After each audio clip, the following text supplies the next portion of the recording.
जन्मदिन है तो जन्मदिन का आशीर्वाद जरूर दीजिएगा। कुछ मांग नहीं रही हूँ आपसे, एक वोट मांग रही हूँ, एक वोट जरूर दीजिएगा। निषाद समाज का मान सम्मान बचा लीजिए।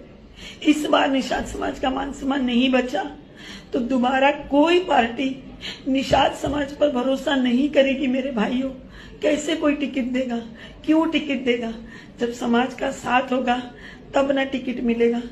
इसीलिए हाथ जोड़कर निवेदन करती हूँ निषाद समाज से, मैं अपने समाज से निवेदन कर रही हूँ। बताइए, सर्व समाज मुझे वोट दे रहे हैं, सर्व समाज मुझे वोट देने के लिए तैयार है, सब आवाज उठा रहे हैं, लेकिन मुझे अपने समाज से अपील करनी पड़ रही है। कोई अपने समाज अपने घर से अपील करता है भला? मैं कर रही हूं क्योंकि मैं जान रही हूं कि बहुत लोग बरगला रहे हैं आपको। मेरा निषाद समाज इतना भोला है कि कोई कहानी सुना देता है तो उस तरफ चले जाते हैं।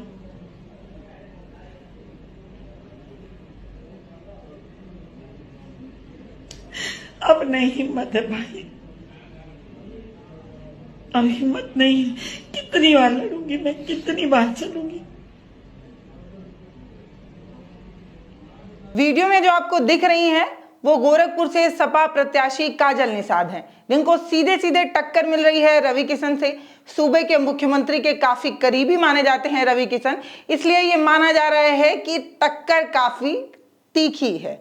और वीडियो में काजल निषाद ये कहती नजर आ रही हैं कि निषाद समाज का मान सम्मान बचा लीजिए। अगर आप इस बार हमें वोट नहीं करते हैं तो कभी भी कोई भी पार्टी निषाद समाज पर भरोसा नहीं करेगी और कोई भी पार्टी कभी भी निषाद प्रत्याशी नहीं उतारेगी। इस तरीके की बात काजल निषाद कहते नजर आ रही हैं। करीब 1.5 मिनट के आसपास का ये वीडियो है जिसमें काजल निषाद सिर्फ और सिर्फ निषाद समाज पर फोकस करती नजर आ रही हैं। आखिर ऐसा क्यों है, इसका जवाब हम आपको आगे बताएंगे कि आखिर ऐसी क्या मजबूरी आ गई जब चुनाव थम सा गया है, जब किसी भी पार्टी के किसी भी प्रत्याशी को चुनाव प्रचार करने पर रोक लग गई है और सिर्फ एक दिन बाद यानी कि कल आखिरी चरण का चुनाव है, 7वें चरण का चुनाव है, सभी नेता आराम करने वापस लौट गए हैं और प्रदेश के और देश के जो सबसे बड़े नेता माने जाते हैं प्रधानमंत्री नरेंद्र मोदी, उन्होंने मौन व्रत भी रख लिया है और इस समय वो तपस्या कर रहे हैं, ध्यान मग्न हो चुके हैं। ऐसे समय में काजल निषाद सोशल मीडिया पर आकर एक वीडियो डालती हैं जिसमें वो निषाद समाज को वोट देने की अपील करती हैं। अब क्योंकि उन्होंने सोशल साइट पर आकर ये वीडियो डाला है तो हम खुद बताएंगे कि जिस साइट सोशल साइट एक्स पर इन्होंने आकर ये जो वीडियो पोस्ट किया है उस पर लोग क्या प्रतिक्रिया दे रहे हैं, क्योंकि वोट तो वो उस साइट पर ही जाकर मांग रही हैं, तो लोगों की वहां पर क्या प्रतिक्रिया है ये हम आपको बताएंगे। लेकिन उससे पहले बताते हैं कि काजल निषाद आखिर है कौन। तो काजल निषाद का राजनीतिक सफर जो शुरू होता है वो 2012 में शुरू होता है, जब वो विधानसभा का चुनाव लड़ती हैं, वो भी कांग्रेस के टिकट पर। हालांकि ये चुनाव वो हार जाती हैं। उसके बाद दूसरा विधानसभा चुनाव वो लड़ती हैं 2022 में। उस समय पार्टी बदल गई होती है और उस समय उनको टिकट मिलता है सपा से। सपा से ये कैंपियरगंज से चुनाव लड़ती हैं और इस बार भी इनको हार का सामना करना पड़ता है। पार्टी ने पिछले साल यानी कि 2023 में इनको निकाय चुनाव में भी उतारा था, महापौर के पद पर इन्हें प्रत्याशी बनाया था, मगर इस बार भी इन्हें हार का ही सामना करना पड़ता है। तो ले देकर इन्होंने अभी तक जितने भी चुनाव लड़े हैं उतनी बार इनको हार का ही सामना करना पड़ा है।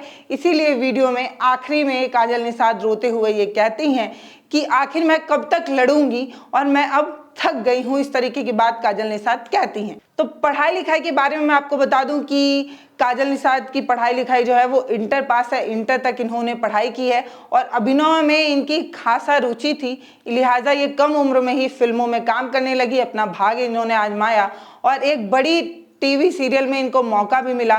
काजल निषाद ने कई टीवी सीरियल में काम किया है, भोजपुरी फिल्मों में भी काम किया है, एक्टिंग भी की है और एक सबसे पॉपुलर सब टीवी पे एक पॉपुलर कॉमेडी शो आता था लापता गंज, उसमें ये काफ़ी फेमस हुई। इनका चमेली का कैरेक्टर लोगों को काफ़ी पसंद आता था। भोजपुरी फिल्मों में भी इन्होंने काफ़ी काम किया है। तो ये हो गया छोटा सा काजल निषाद का परिचय। अब आप सोच रहे होंगे कि आखिर आखिरी समय में आकर काजल निषाद को वीडियो बनाकर निषाद समाज से ही वोट क्यों मांगना पड़ रहा है, तो इसका जवाब हम आगे देने वाले हैं और आपको बता रहे हैं कि क्या समीकरण बन रहा है और किस वजह से काजल निषाद को निषाद समाज से आकर विशेष अपील करनी पड़ रही है। तो ये कहानी शुरू होती है 1998 में, जब चुनाव के समय जमुना निषाद जी प्रत्याशी बनाए गए थे और उसके बाद से अब तक निषाद बिरादरी को ही समाजवादी पार्टी लगातार जो है वो वोट दे रही है, प्रत्याशी बना रही है, क्योंकि उनका ये मानना है कि निषाद बिरादरी जो है उसका अगर भरोसा मिलता है तो पार्टी जो है वो जीत सकती है।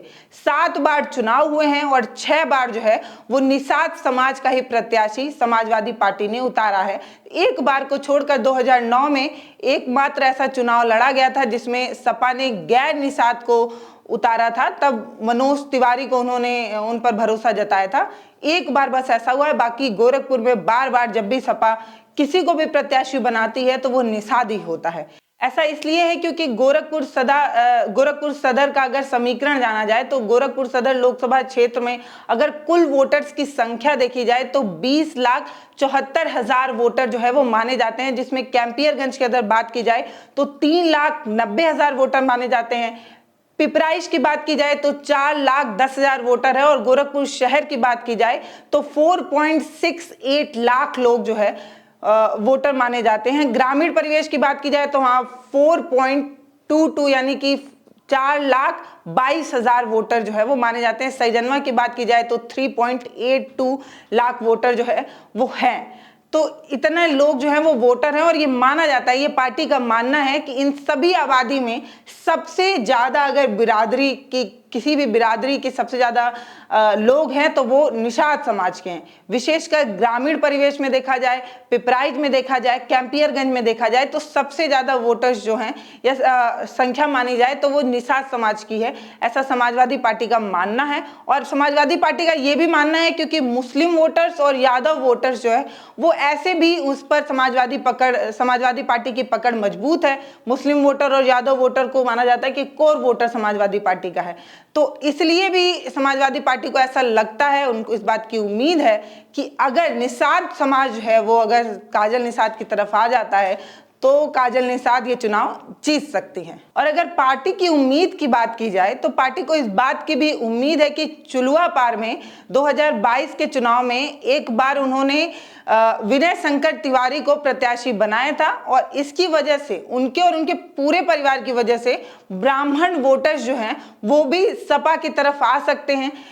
सपा जो है ब्राह्मण वोटर को भी खींच रही है विनय शंकर तिवारी की वजह से। इस तरीके का सपा का गठबंधन और उनका जो गुड़ागढ़ित है उससे ये मान रहे हैं कि ब्राह्मण वोट जो है वो भी जो है वो सपा की तरफ जा रहे हैं और उनको खींचने का काम जो है वो सपा कर रही है। हालांकि क्योंकि गोरखपुर माना जाता है कि बीजेपी का गढ़ है, सूबे के मुख्यमंत्री यहाँ से आते हैं और ये माना जाता है कि गोरखपुर की जो सीट है वो काफी अहम हो जाती है और शुरू से ही ये माना जा रहा था कि कम से कम गोरखपुर की सीट पर कोई टक्कर नहीं है, एक तरफा चुनाव है, सब भाजपा की तरफ ही वोट जाएगा, इस तरीके के समीकरण माने जा रहे थे। लेकिन अब जो जातीय समीकरण बनाकर, जातीय मैथ लगाकर, गुणागणित लगाकर जो समीकरण बनाया गया उसमें ये बताया जा रहा है कि ब्राह्मण वोटर्स जो हैं वो 50% ब्राह्मण वोटर जो हैं वो काजल निषाद की तरफ जा रहे हैं। इसके अलावा यादव वोटर्स और मुस्लिम वोटर सपा के पास हैं ही, बस ले देकर अगर निषाद वोटर अगर सपा की तरफ चले जाते हैं तो चुनाव जो है वो काजल निषाद जीत सकती हैं, इस तरीके का अनुमान लगाया जा रहा है।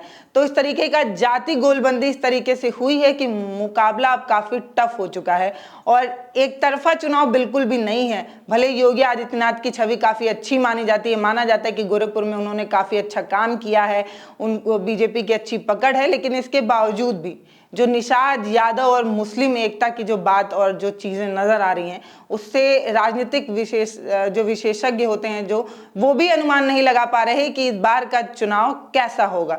2018 में जो इतिहास रचा गया था कहीं वैसा ना हो जाए, इस तरीके की बात भी मानी जा रही है। बाकी क्योंकि ये वीडियो सोशल साइट पर अपलोड हुआ था तो सोशल साइट्स पर एक्स पर लोगों ने क्या प्रतिक्रिया दी है, काजल निषाद को क्या कुछ कहा है, ये आपको बताते हैं। जब ये वीडियो सोशल साइट पर पड़ता है तो लगातार लोग जो है वो एक बात कहते हैं, उसमें एक बात ये भी होती है कि सिर्फ पार्टी की लड़ाई नहीं है, लड़ाई तो अभिनेता और अभिनेत्री की भी है, क्योंकि रवि किशन भी एक फिल्मी जगत दुनिया से आए हुए हैं और वो भी एक्टिंग करते हैं और काजल निषाद भी एक्टिंग करती हैं। तो कह रहे हैं कि लड़ाई अब अभिनेता और अभिनेत्री में भी है। इस तरीके का भी लोगों ने जो है वो कमेंट किया है। एक्टिंग बिल्कुल भी अच्छी नहीं है।